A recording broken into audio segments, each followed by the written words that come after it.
After 25 years in the making, Bethesda's latest open world, nay open galaxy exploration game is finally out, and I've already sunk in over 150 hours and I've barely scratched the surface, but I have formed some opinions. So here are 4 things that I think are good and 3 that I think just missed the mark in Starfield. By the way, hello folks, my name is Scott. I'm not very good at editing, but I like to talk about things, so let's have a chat, shall we?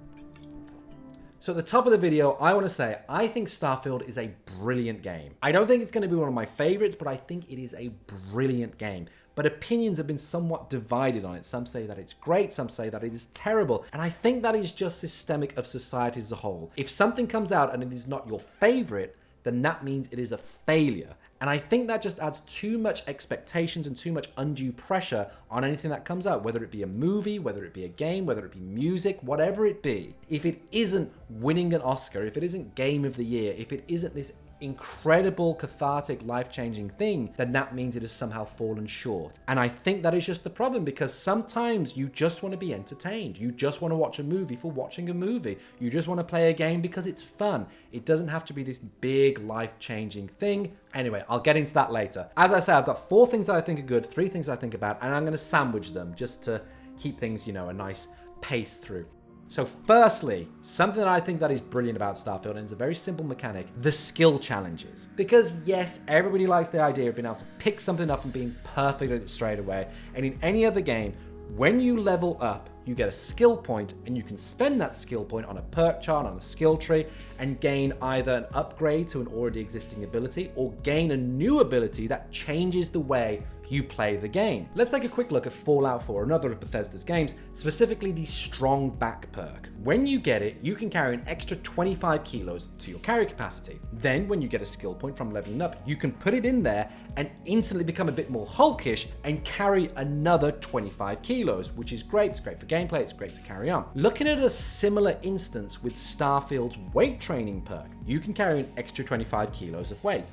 Brilliant. But then in order to be able to get that extra level of the rank, you have to do one of the skill challenges. In this instance, you have to sprint 2,500 meters at a 75% carry capacity. And it makes total sense, because how can you instantly become that much stronger to carry an extra 25 kilos of weight? No. You have to put the training in. You have to be sprinting, carrying all that weight, and then you can unlock the ability to unlock that extra perk. And each of these challenges are unique to the different skills. So you want to be a better zoologist? Brilliant. Go out there and study and harvest organic material from hundreds of different animals. You want to be a better pilot? You have to get the experience of winning firefights in the sky. It just makes total sense. You have to train to get good. And these skill challenges, they add an extra layer of immersion, they add this extra layer of gameplay, and it really feels like you are building your character and they are improving as you go along. And it is just so exciting to see how they will be implemented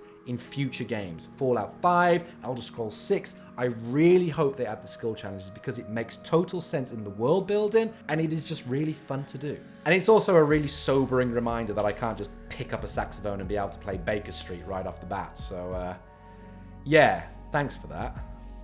So though the skill challenges are good, it's mired in a menu and user interface system which just isn't. Other Bethesda games, Skyrim, the menu just seemed really quick and easy to use. In Fallout, it added that extra layer of immersion as you're playing on the Pip-Boy, and you can scroll through the tabs really easily. But for some reason in Starfield, it just feels really clunky and slow. First off, the maps. So in other games, you'd have 2 maps. One for the internal structure that you happen to be exploring, and 2 for the main open world. But because of the nature of the game, not being open world, but open galaxy, there are so many different maps. You have the surface map, then you have the planet map, then you have the planetary orbit map, then you have the solar system map, and then you have the whole Starfield map.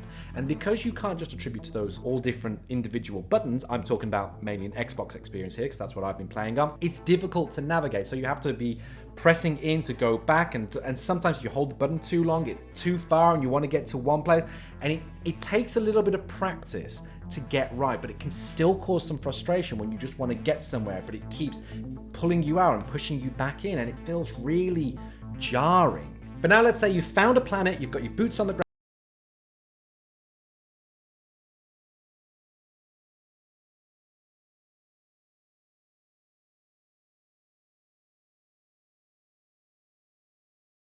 then you have to go to inventory, then you have to scroll down to the appropriate header, and then you have to scroll down to what you want to use. And yes, I know I'm explaining what menus are like in other games, but for some reason in Starfield, it just seems really slow. It seems really convoluted to the point that if you're in the height of battle, why would I want to break the rhythm by going through this convoluted process when I could just use a med pack and muddle on through? I mean, yes, you can hotkey things, which is really helpful if you want to switch things up, but when you're new to the game and you're exploring all of these different items, these new equipable inventory that you can use and utilize to maybe change your playstyle or to give you an advantage, if you have to break the rhythm to experiment with them, why would you do that when you can just go through? And it's a shame because you could discover something new and mold it to your playstyle. But because of this weird menu system, I just don't know. It just seems a little bit too slow. And every time I go in to try something new, it just takes me out of it so that I don't even bother trying new things anymore. Bethesda have really put themselves on the map, pun slightly intended, with creating successful open world titles. You've got Fallout 3, Fallout 4, New Vegas if you want to count that in the mix, Skyrim. They are ubiquitous with gaming for a reason, and Starfield takes it to the zenith. You have got hundreds upon hundreds of different planets and moons and solar systems to explore, each with their own atmosphere, weather patterns, flora, fauna, minerals, hazards, natural traits, natural phenomena, all these different things. It is something new and exciting every time you land on a different place. And whether it's a barren moon or a tropical paradise, the completionist itch will be scratched as you go through and survey all these different worlds. And it truly is mind-boggling how much there is to see in this game. You can just play it the way you want. You can go anywhere you want and do anything you want. And you're always going to have a slightly different experience. And as I was saying, it's really good to have so much to do, but it's also really bad to have so much to do. The joy and pull of open world games is the level of detail within that world. Take Fallout 4 again, for example. You can just go from quest marker to quest marker, just the major settlements and hubs if you wish, or you can veer off to lands unknown and you are guaranteed to come across something interesting, whether it's a beautifully designed piece of landscape, a new NPC, a note with some lore on it, a new building, or some of Bethesda's trademark environmental storytelling. But because of the nature of Starfield, you can't have that. One of the main points of the Starfield experience was that you could land anywhere you wanted on the planet. You could land it and explore it. And because of that, what happens is the tiles that you land on are procedurally generated and populated with individually designed buildings, but these follow a pattern to the point that you quickly learn where all the enemies and where all the loot will be. And because it's procedurally generated and will look different each time, you can't have that level of detail that you would find in other games. Instead, that level of detail is relegated to established outposts and cities that you would go to and explore, and those have so much rich history and so much rich lore in them that when you go out and explore on your own, it feels like it's rather empty and it feels a real shame. It feels lacking of personality. So if you just follow the quest, you will get a really enriched experience. But if you go off and explore, as you are encouraged to do, you'll find that it is rather a barren experience, because what makes the exploring fun is what you find. But if what you're finding is what you will find anywhere, then what's the point? It's the unfortunate sacrifice of losing world building so that you can build worlds. Throughout this video so far, I keep on referencing Fallout because it is impossible to talk about a Bethesda open world title without thinking of that really successful franchise. And details have emerged that there were early talks of whether to include the Fallout Earth on the Earth in Starfield, and that was eventually scrapped. And that was the best decision of the entire process, because everybody wants Fallout 5. The hype is real, and as the years go on and we get more details, it's just going to keep on growing and growing. And so if Fallout were to be included in Starfield, how would it have been done? It wouldn't have been done effectively, because what options do you have? You can explore a pre-established place. So what, the Capital Wasteland or the Commonwealth? So it would just be a Fallout 4 emulator within Starfield, perhaps? Okay, no, that wouldn't have worked. So maybe it would just be a whole new place, like the ruins of New York or the ruins of Florida. But then what's the reasoning behind that? Why can't you go anywhere else on the planet? If you can land anywhere else on any other planet, why can't you explore the world? Why can't I land in England and explore Fallout England? Why can't I land in Africa and experience post-apocalyptic Africa? It wouldn't have made sense. And the point of Fallout is that life carries on. Every part of the wasteland has some sort of settlement, has loads of creatures, all of that stuff, but it wouldn't have fit in with the lore of Starfield, and it wouldn't have fit in with the lore of Fallout. And however it would have been done, it wouldn't have been received well, because either it would be too little, so people would be angry that there wasn't enough, or it would have been too much, so people would have gone, why didn't you just make Fallout 5? Why do we have to go out into the stars? I would rather go underground than go into space. But to have Fallout in there, and knowing that there's all these populated systems out in the rest of the galaxy, it would have undermined the Fallout experience, because what's beautiful about Fallout is that there's just these communities surviving. That's what it is. It's surviving. Whereas knowing that people are on other planets, that means humanity is thriving, not surviving. It would have taken away a lot of what makes Fallout brilliant. So to not include it at all is honestly the best thing that they could have done. But on a little side note, if you want a Fallout adjacent experience, head to Porrima 2 and explore the large ship that's in its orbit. Once you do, you'll know what I mean. Now, I think the reason why this game wasn't received the way it was hoped to be received is that it was made, developed, and produced by Bethesda. Now, I'm not talking about the actual gameplay and mechanics of the title, but the fact that it has the Bethesda banner. Because a lot of people were hoping that this would be the third spike on the Bethesda open world trident. You've got the medieval fantasy world of the Elder Scrolls, you've got the post-apocalyptic, retro-inspired world of Fallout, and now you've got the futuristic, galaxy-spanning Starfield. But what you have to remember is Starfield is its own game. It's not part of a franchise, it's not a sequel, it's not a prequel, it's not a remake. It exists in of itself. And because of this, it's unfair to draw comparisons to other titles in the developer's back catalogue, but the moment you load up the game, you know who made it. It is quintessentially Bethesda. The way your character moves, the way that they interact with NPCs, the way they interact with the world around them, it gives you this overwhelming sense of familiarity from, if you've played Skyrim, if you've played Fallout, you know you're in familiar territory. And so when certain mechanics and features from those other games aren't here in this game, it feels like Starfield is missing out.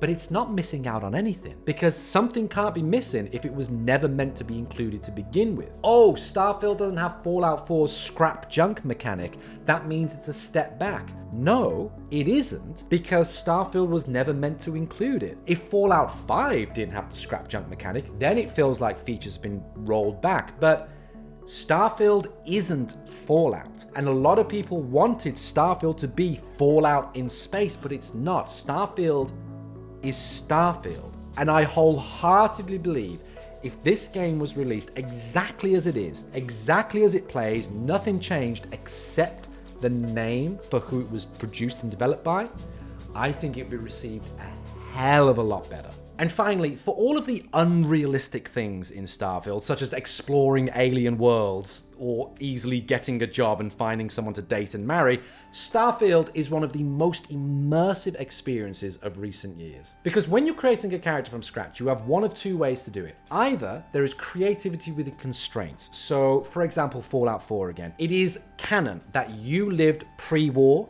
that you're either a soldier or a lawyer, and that you have a son who's been kidnapped who you need to try and find. After that, you can create a character and have to try and shoehorn all that previous backstory into your new creation. Or you have a completely blank slate. There is no history, no backstory, nothing whatsoever. And that can be quite difficult in itself, because the limitless possibilities, you want some sort of defining route to go down. The river needs a little bit of a course to follow. But with Starfield, they have blended it perfectly, because you get to choose, the basic stuff like your race, your gender, your pronouns, your facial structure, your body type, all of that stuff. But then you're given a list of different personality traits to pick from, and they are detailed yet generic enough that nothing is really set in stone. And you can just pick any one of those and build a whole story off the back of it. And then from that, there are even more specific traits to do with your personality, such as you can choose to be extroverted or introverted. You can choose whether you keep in touch with your parents or not. You can choose which religious faction you belong to, or you can choose to have none of them whatsoever. You are not hampered by any of these things. You can just pick what you want to create the story that you want. And the only thing that is canon is that you had a job as a miner. That is it. And you can easily shoehorn that into any backstory. And with all of that limitless space for you to explore, all those hundreds of worlds for you to explore and do whatever you want, build things however you want, talk to people however you want, choose which factions you want to belong to. It is so incredibly immersive. It truly is. And especially as I go back to the top of the video talking about those skill challenges, that extra layer of, yeah, I need to train my character. It is a wonderful experience because you get to explore the galaxy out there and you also get to explore the galaxy in here. And that is it, my friends. I have rabbited on about Starfield for this long. Thank you so much for watching. Thank you so much for listening. Let me know in the comments below, do you agree with these points? Are there any that you disagree with? And what else? What is your opinion on Starfield? I'd be really interested to know. Thank you so much for listening to me talk. It's really nice to just chat about these things. I really hope you enjoyed it, and let me know, as I say, down below what you think. Make sure to like, comment, subscribe if you enjoy this. You know the drill. You know how it goes. But yeah, I'll be back with some more chats, with some more thoughts. Let me know as well. Ask some questions. If you want me to discuss something, if you want to know my thoughts on anything, let me know down below and I'll consider to make a video on it. But yes, my friends, that is it for now. Explore the stars, have fun, luck and more to you all. Catch you next time. I don't really know how to end these videos, so I'll just end with a drink of water.